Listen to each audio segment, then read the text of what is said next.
Good day and welcome to today's segment of Nation's Voice to Gist. If you're just joining us, my name is Angelo Himalayas, your anchor.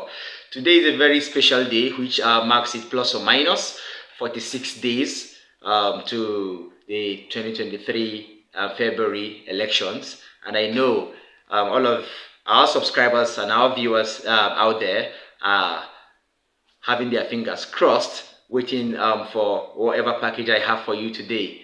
Yes, and without wasting much of your time, today I'm going to be a little bit versatile. I'm going to touch different aspects of life as well as what has been happening in the country over time.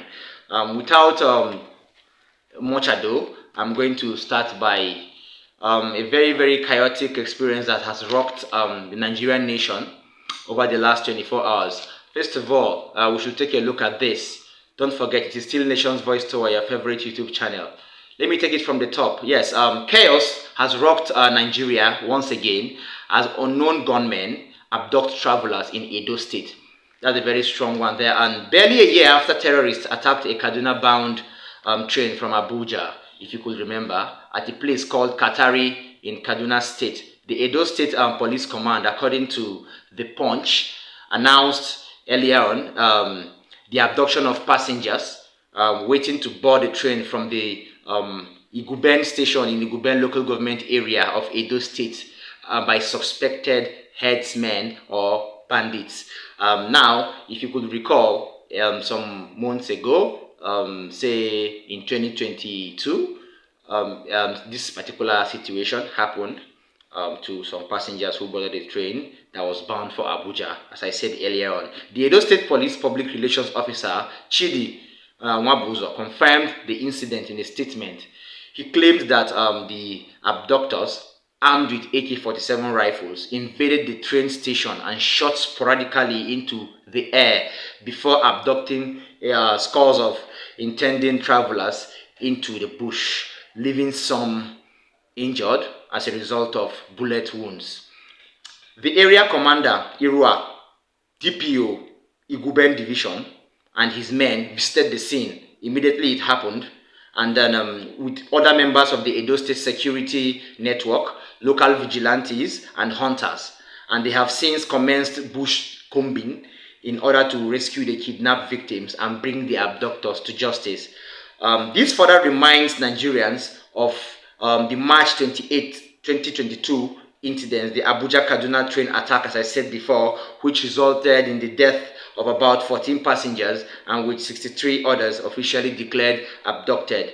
Right now, over 30 passengers of the Igueben train station saga are still reported missing, while reportedly some kids have been freed, and also some females or women have gotten away to escape from the kidnappers' den.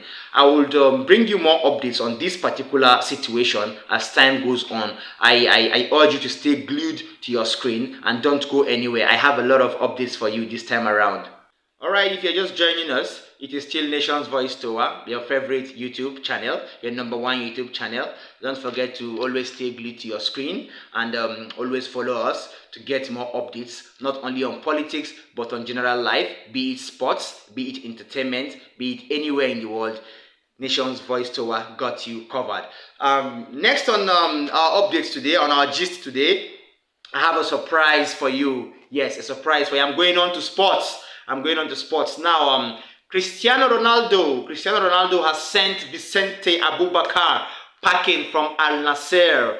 Cristiano Ronaldo has sent Vicente Abubakar packing from Al Nassr. If you have been following on the sports world, you will know that the 5-time Ballon d'Or winner has switched allegiance with employers, switching from Manchester United controversially to Al Nassr in Saudi Arabia after the 2022 World Cup in Qatar. Now, reports from Saudi Arabian outlet Al Riyadh, I quote, has claimed that Vicente Abubakar, who is the present attacker of Al Nassr club in Saudi Arabia, the Cameroon international, is now available on a free transfer amid links to leave the Asian outfit. His release clears up squad space for Cristiano Ronaldo to be registered after his controversial move from English Premier League outfit Manchester United to Al Nassr. Now, what is happening really in this situation? Let me explain it to you. Having been released by Al Nassr, despite sparking up a positive impression at the just concluded FIFA World Cup in Qatar, Vicente Abubakar will reportedly be looking for a new club despite recording almost 13 goals and 6 assists since he joined from Turkish outfit Besiktas in 2021 on a free transfer, racking up 39 appearances in all. Ronaldo will reportedly have to wait for his debut despite being registered. Having incurred a 2-match ban, if you could remember, earlier in November for smashing the phone of an Everton fan. Alright, yes, Ronaldo has since served the ban, although halfway, with his debut reportedly scheduled for January 22nd, where Al Nassr will be playing in their Pro League fixture against Al Ettifaq. And of course, fitness and team selection depending. So it all depends if the 5-time Ballon d'Or winner, if the greatest of all time, the GOAT as people describe him, is fit and is match strong or is match ready. All right, yes. Now with the 5-time Ballon d'Or winner having been cleared to make his long-awaited debut for his new club, only time will tell which team Vicente Abubakar decides to join, as the Cameroon international is now a free agent.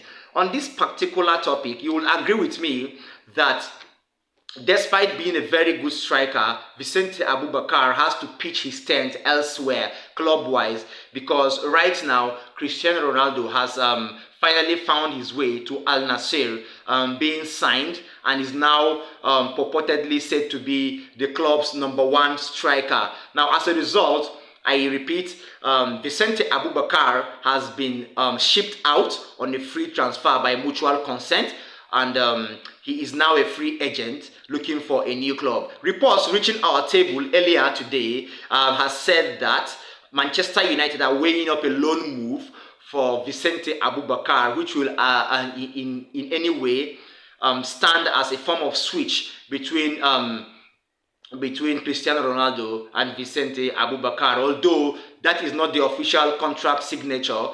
But since Manchester United right now really need a replacement for Cristiano Ronaldo, Vicente Abubakar is one viable candidate for that #9 spot. And if you check well, for that #9 spot, Manchester United are not really robust squad-wise when it comes to the striking position.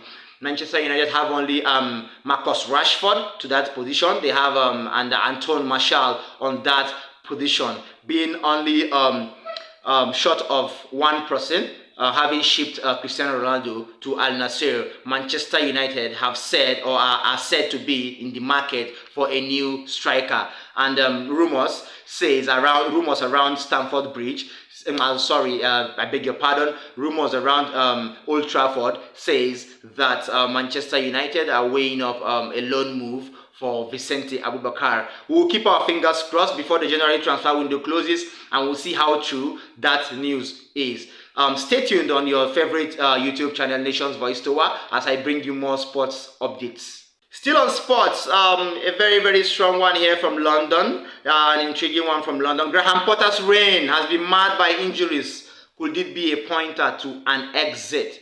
Yes, Graham Potter's reign has been marred over time by injuries. Could it be a pointer to the door? Now, injury woes have continued to occur for Chelsea Football Club and for Graham Potter, giving a clear rise of bad results for the London outfit, as the Blues have just been able to pick one Premier League win in 8 games, now sitting 10th on the English Premier League log, trailing fellow London outfit and league leaders Arsenal by 19 points with 17 games being played so far. If you could have a flashback in September, early in September, the London outfit, Chelsea Football Club, parted ways with their Champions League winning manager, Thomas Tuchel, after a run of bad results. And the person who took up the reins in Stamford Bridge was Graham Potter. The English tactician was formerly in charge of Brighton and Hove Albion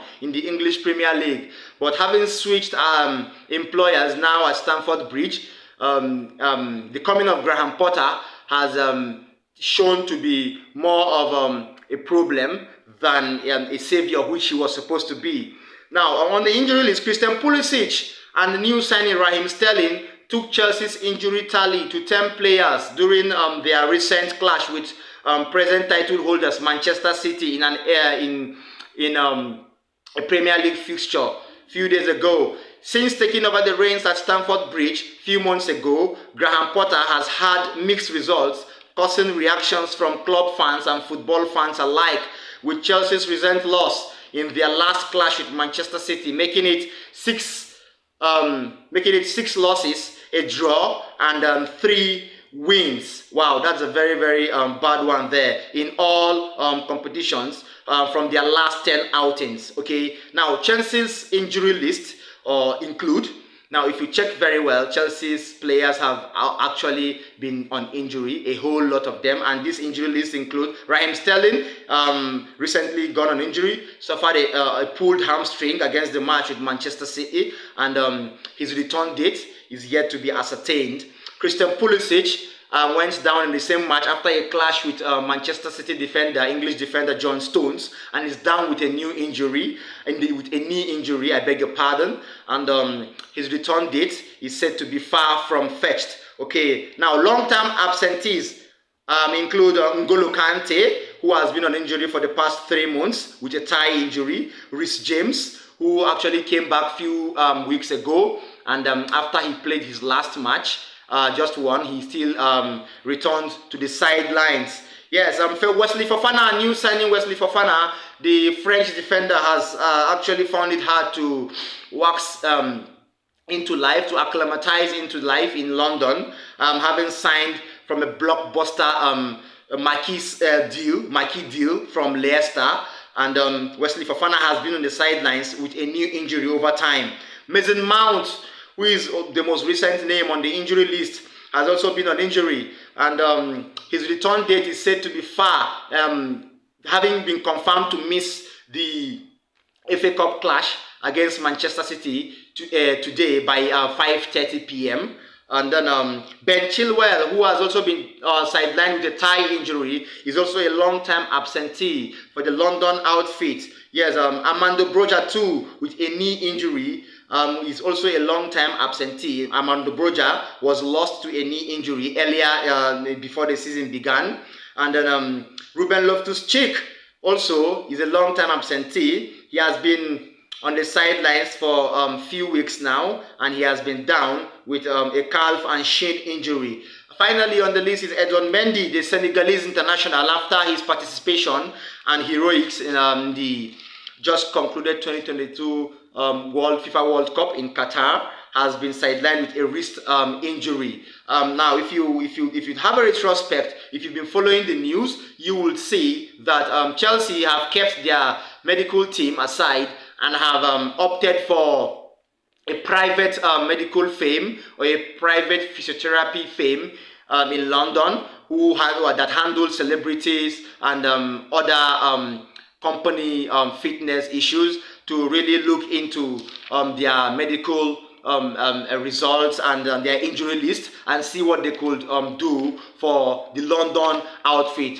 Furthermore, the good news is for Chelsea fans that despite Chelsea's miserable form, manager Graham Potter seems to retain the backing of the club's owners. Okay, you will remember that Todd Boehly, who is the chairman of the London outfit Chelsea Football Club, came on to say after the appointment of Graham Potter on the 5-year deal that the Champions League qualification shouldn't be a criterion for the English tactician to retain his job as the manager of the London outfit. Todd Boehly and his consortium, who view him as a long-time appointment and tend to accept that too. They tend to accept the injury problems as normal, and they see it as the fact that it has hindered him from having his plans hit the ground. Okay, yes. The Chelsea fan base and football fans around the globe feel the reign of the English tactician may be nearing to an end owing to the ruthlessness displayed by the club owners by sacking Champions League winning coach, Champions League winning manager Thomas Tuchel after a run of bad results sometime in September. It remains to be seen. It remains to be seen how long Graham Potter will continue to oversee the helm of affairs at the Cobham Centre, especially with his side facing Manchester City again in an FA Cup clash today. Now, that is that on that particular gist. Let me give it a bit of touch.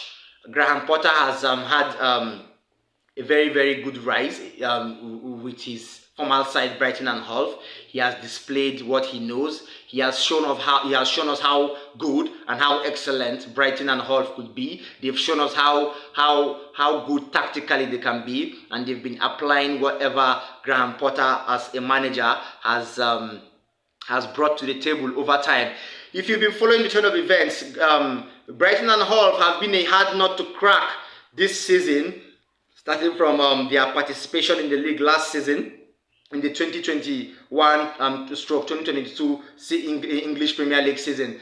Brighton and Hove have been wonderfully very good, striking a balance between attack, midfield, and defense. Now, forward to his appointment in Chelsea, he really came with a very good plan, having seen one or two games displayed with back-to-back wins against AC Milan in their Champions League tie, securing a spot in the Champions League knockout stage round of 16.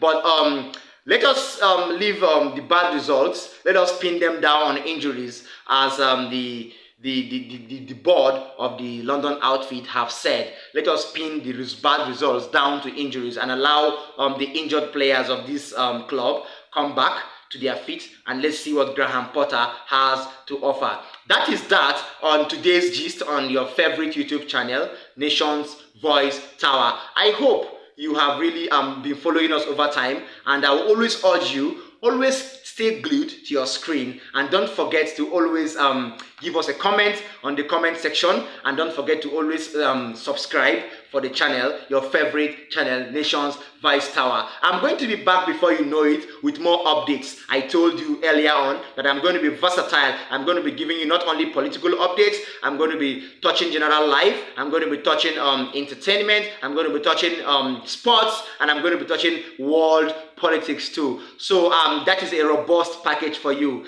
I urge you to always stay glued to your favorite YouTube channel, Nations Voice Tower. I still remain your anchor, Angelo Himalayas. Always stay glued to Nations Voice Tower. Don't touch that dial. I am out. Peace out.